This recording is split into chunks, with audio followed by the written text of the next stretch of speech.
So good afternoon. This is hyoid bone.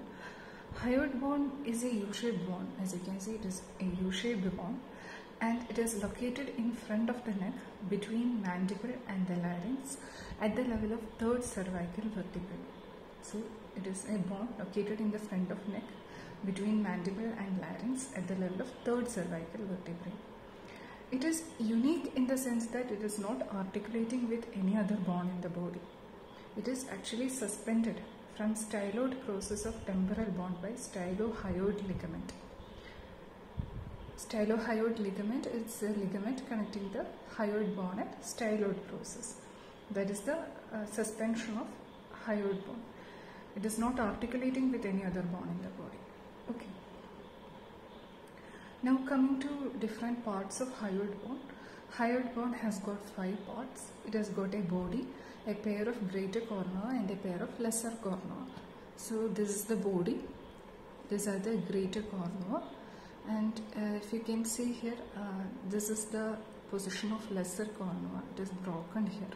Okay, so it has got a body, 2 greater cornua and 2 lesser cornua. These are the 5 parts: body, 2 greater cornua and 2 lesser cornua. So first of all, we will see the body.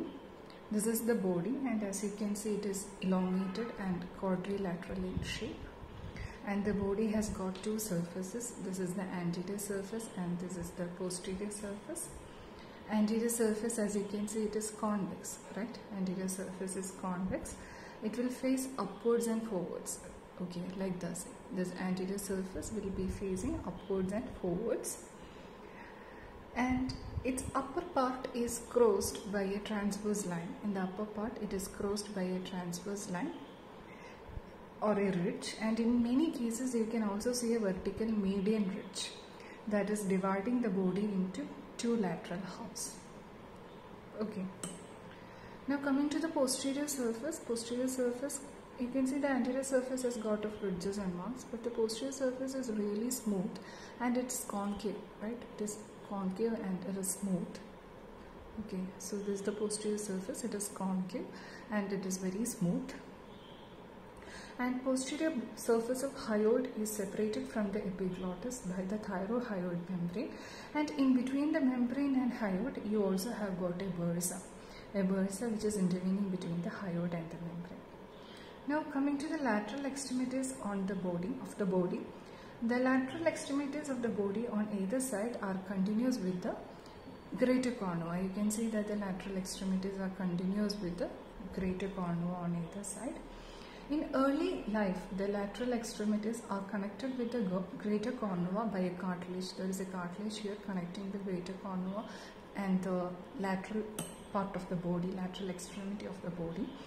But after middle life, it will become united by a bone. There is continuity, bony continuity after middle life. Okay.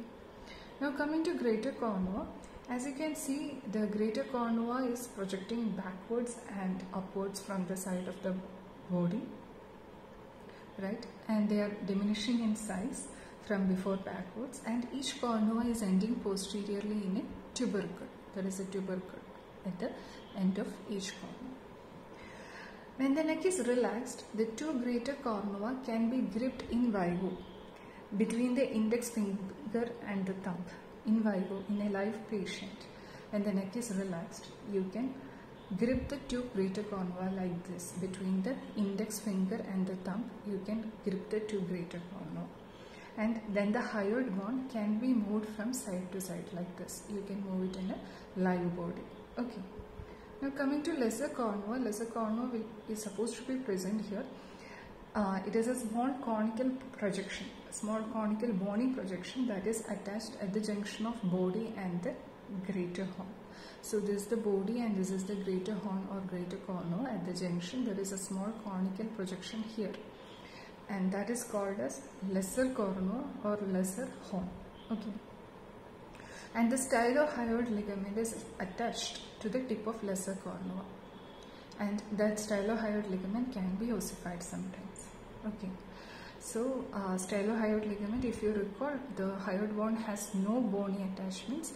It is suspended from the styloid process of temporal bone by this stylohyoid ligament. So the stylohyoid ligament will come and attach to the lesser horn.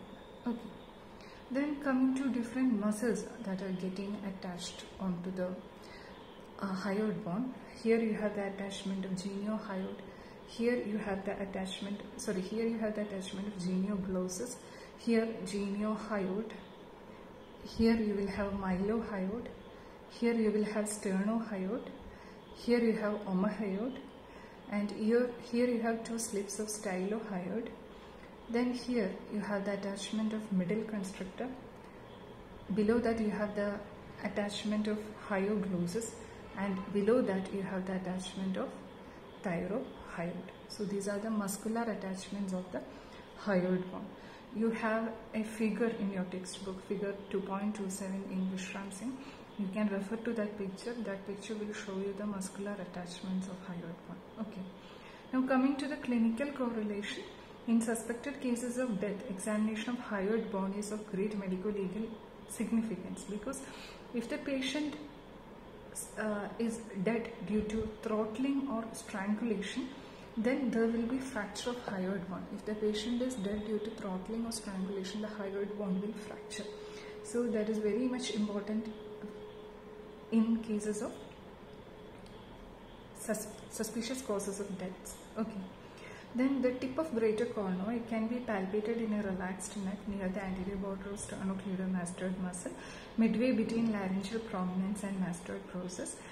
Importance is that importance of palpating greater cornu is that the lingual artery will form a loop above the greater cornu. Lingual artery will form a loop above the greater cornu. So if you need to ligate lingual artery, then you can palpate the greater cornu, or you can identify the greater cornu, and above that you will find the looping of lingual artery. So I will repeat once more the parts. You have got a body, two greater cornu, and here two lesser cornu. Okay, thank you.